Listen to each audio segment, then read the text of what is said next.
सुरक्षा परिषद में सुधारों को लेकर यूएन में नाराजगी जताने के बाद भारत ने $300 अरब के जलवायु वित्त समझौते को किया रद्द।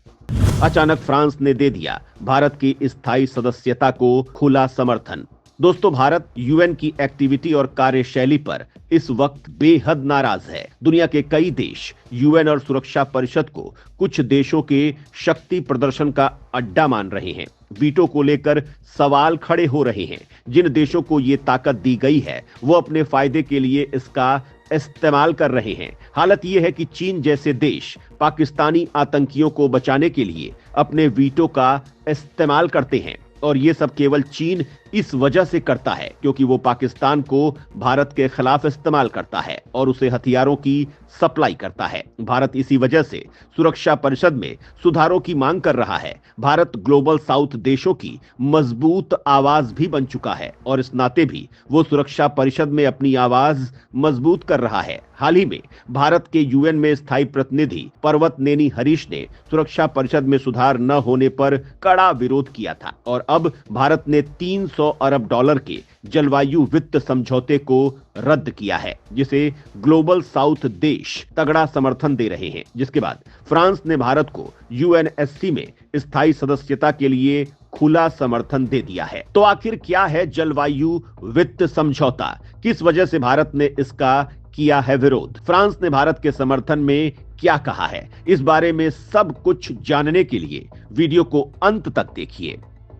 विकसित देशों के पॉल्यूशन की कीमत चुकाते हैं दुनिया भर के विकासशील देश। ग्लोबल साउथ देशों पर कार्बन उत्सर्जन कम करने के लिए थोपे जाते हैं नियम। इस वीडियो में सबसे पहले हम आपको ये बताएंगे कि जलवायु वित्त समझौता है क्या और भारत ने इसे रद्द क्यों किया है। इसके बाद हम आपको ये बताएंगे कि फ्रांस ने भारत को स्थायी सदस्य बनाए जाने के समर्थन में क्या कहा है। दरअसल इस वक्त दुनिया में जलवायु परिवर्तन एक बड़ा इश्यू बन चुका है। विकास के नाम पर हर देश भयंकर पॉल्यूशन बढ़ा रहा है। इससे नेचर का बैलेंस बिगड़ता जा रहा है। नदियां दूषित हो चुकी हैं। कई शहरों में तो हाल ये है कि सांस लेना भी मुश्किल है। भारत की राजधानी दिल्ली का भी यही हाल है। ऐसे में पूरा विश्व मिलकर इस मामले को हैंडल करने की कोशिश कर रहा है और देशों को उन तकनीकों का सहारा लेने के लिए कहा जाता है जिससे कार्बन उत्सर्जन कम से कम हो। इससे ऊर्जा जरूरतों के लिए रिन्यूएबल एनर्जी और वाटर और एयर को साफ करने के लिए एडवांस तकनीक का इस्तेमाल करने पर जोर दिया जाता है। अगर पॉल्यूशन की बात की जाए तो दुनिया के विकसित देश सबसे ज्यादा पॉल्यूशन करते हैं। ये देश सबसे ज्यादा ग्लोबल वार्मिंग बढ़ाने का काम करते हैं क्योंकि इन देशों में प्रोडक्शन बढ़ाने के लिए ताबड़तोड़ काम किए जाते हैं जिससे भारी कचरा पैदा होता है और हवा भी दूषित हो जाती है। लेकिन इस पॉल्यूशन को कम करने के लिए ग्लोबल साउथ देशों पर दबाव बनाया जाता है जो खुद ही खराब आर्थिक हालातों से परेशान हैं। भारत ग्लोबल साउथ देशों का प्रतिनिधि है। दुनिया को दो समूहों में बांटा गया है। इनमें से एक समूह में ग्लोबल नॉर्थ देश आते हैं जबकि दूसरे समूह में ग्लोबल साउथ देश आते हैं। ग्लोबल नॉर्थ देश उन देशों को कहा जाता है जो विकसित देश हैं, जिनके पास अपार संसाधन हैं, जहां लोग हाई लेवल की लाइफ स्टाइल को अपनाते हैं। उनके लिए उच्च शिक्षा, स्वास्थ्य और रोजगार की सुविधाएं होती हैं। ऐसे देशों में ज्यादातर देश उच्च तकनीकियों में स्किल्ड होते हैं। इसके विपरीत ग्लोबल साउथ देशों में वो देश आते हैं जो बेहद गरीब होते हैं। ये देश विकासशील देशों की श्रेणी में आते हैं। इन देशों के पास न तो अच्छे एजुकेशन के लिए इकोसिस्टम है और न ही स्वास्थ्य और रोजगार के लिए सुविधाएं होती हैं। इन देशों में कई सामाजिक बुराइयां भी होती हैं और विकसित देश इन देशों पर अपना दबाव बनाते रहते हैं। इन देशों को अपने फायदे के लिए इस्तेमाल करते हैं। इसी वजह से इन देशों का संगठन होना जरूरी था। भारत इन देशों का नेता है और वो इनके हक में आवाज उठाता है। संयुक्त राष्ट्र अजरबैजान की राजधानी बाकू में जलवायु सम्मेलन आयोजित कर रहा है। इसमें ग्लोबल साउथ देशों को कार्बन उत्सर्जन कम करने के लिए सालाना केवल $300 अरब देने का फैसला किया गया था। ये पैसा सैकड़ों ग्लोबल साउथ देशों के लिहाज से बेहद कम था। भारत ने इसी वजह से इसका पुरजोर विरोध किया, जिसका ग्लोबल साउथ देशों ने समर्थन किया है। भारत के मुताबिक ये रकम ग्लोबल साउथ देशों की 1.3 लाख अमेरिकी डॉलर की मांग से बहुत ज्यादा कम है। ग्लोबल साउथ देश जो पहले ही आर्थिक परेशानियों से जूझ रहे हैं, वो इतनी कम रकम में कैसे महंगी मशीनरी और तकनीक खरीद पाएंगे? और रिन्यूएबल एनर्जी पर भी काम करने के लिए उन्हें और मदद दिए जाने की जरूरत है, जिससे इस मिशन में मजबूती से काम किया जा सकेगा। भारत ने इस मामले में विरोध इस वजह से भी किया क्योंकि इस फैसले के लिए देशों से राय मशवरा भी नहीं किया गया था। यह फैसला ग्लोबल साउथ पर थोपा जा रहा था। भारत ने 300 अरब डॉलर के जलवायु वित्तीय पैकेज को मजाक बताया। भारत के धुआंधार रुख को देखते के बाद फ्रांस ने यूएनएससी में भारत को स्थायी सदस्यता को खुला समर्थन दे दिया है। इतना ही नहीं, फ्रांस ने भारत के समर्थन में सुरक्षा परिषद में सुधार की भी मांग की है। फ्रांस ने सुरक्षा परिषद में जल्द सुधारों को बताया बेहद जरूरी।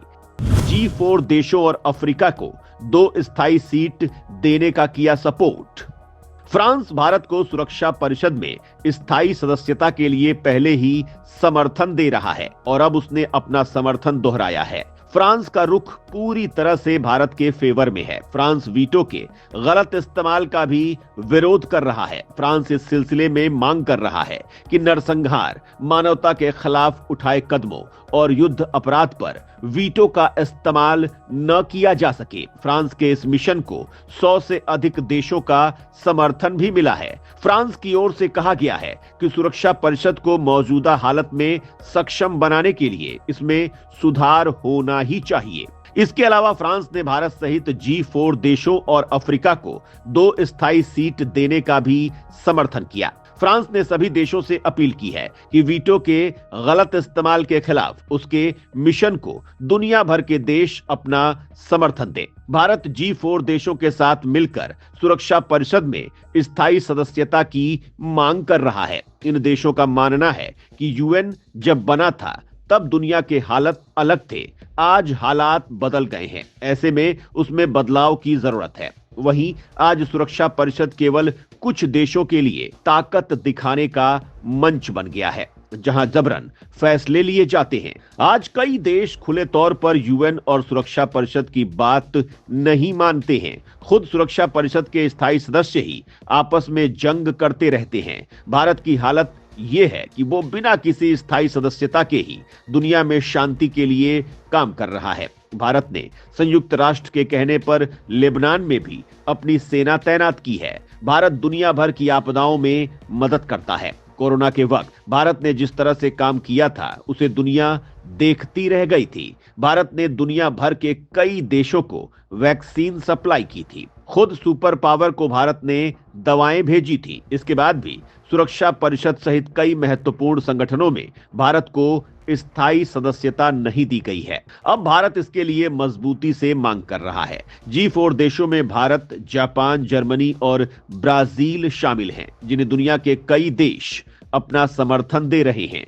चीन भारत के रास्ते में बड़ा कांटा है, जो एशिया में किसी और के पास इस ताकत को नहीं जाने देना चाहता है। लेकिन अब भारत का समर्थन बढ़ता जा रहा है। पश्चिम भी खुलकर भारत को समर्थन कर रहा है और एशिया के बहुत से देशों का भारत को समर्थन हासिल है। और वो दिन दूर नहीं है जब भारत सुरक्षा परिषद में स्थायी सदस्यता हासिल कर लेगा। तो दोस्तों, ग्लोबल साउथ देशों के नेता के तौर पर यूएन में जलवायु वित्त समझौते पर भारत के विरोध और सुरक्षा परिषद में भारत की स्थायी सदस्यता पर फ्रांस सहित मिल रहे दुनिया भर के समर्थन पर आप क्या कहना चाहेंगे?